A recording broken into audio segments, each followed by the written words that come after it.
বিবাহ সম্পর্কে বর্তমানে প্রচলিত একটি বাক্য শোনা যায় যে, জাতপাত দূর করো, হিন্দু হলে বিয়ে করো। কিন্তু এটি সঠিক নয়। আমাদের সনাতন ধর্মশাস্ত্রে বিবাহকে দুটি ভাগে ভাগ করা হয়েছে। একটি হলো সাধারণ বিবাহ, অপরটি বিশেষ বিবাহ। সাধারণ বিবাহ অনুযায়ী স্বজাতিতে স্ববর্ণে বিবাহ হওয়া উচিত। অপরটি হলো বিশেষ বিবাহ। বিশেষ বিবাহকে আবার দুটি ভাগে ভাগ করা হয়েছে। একটি হলো অনুলোম বিবাহ, অপরটি হলো প্রতিলোম বিবাহ। অনুলোম বিবাহ হলো উঁচু বর্ণের পাত্রের সাথে কনিষ্ঠ বর্ণের কন্যার বিবাহকে অনুলোম বিবাহ বলে। যেমন কোনো ব্রাহ্মণ পুরুষ ক্ষত্রিয় বৈশ্য কন্যাকে বিবাহ করতে পারে, কোনো ক্ষত্রিয় পুরুষ বৈশ্য শূদ্র কন্যাকে বিবাহ করতে পারে। এটি হলো অনুলোম বিবাহ।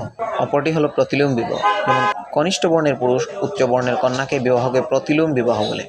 যেমন কোনো শূদ্র পুরুষ ক্ষত্রিয় কন্যাকে বিবাহ করলে প্রতিলোম, কোনো বৈশ্য পুরুষ ক্ষত্রিয় কন্যাকে বিবাহ করলে প্রতিলোম, কোনো বৈশ্য পুরুষ ব্রাহ্মণ কন্যাকে বিবাহ করলে প্রতিলোম, সেটি প্রতিলোম বিবাহ। আমাদের সনাতন ধর্মশাস্ত্র অনুযায়ী প্রতিলোম বিবাহকে সম্পূর্ণভাবে নিষেধ করা হয়েছে। অন্যদিকে অনুলোম বিবাহ ব্যবস্থা কোথাও কোথাও শর্ত সাপেক্ষে করার পারমিশন দেওয়া আছে। এটি হলো বিবাহ ব্যবস্থার নিয়ম।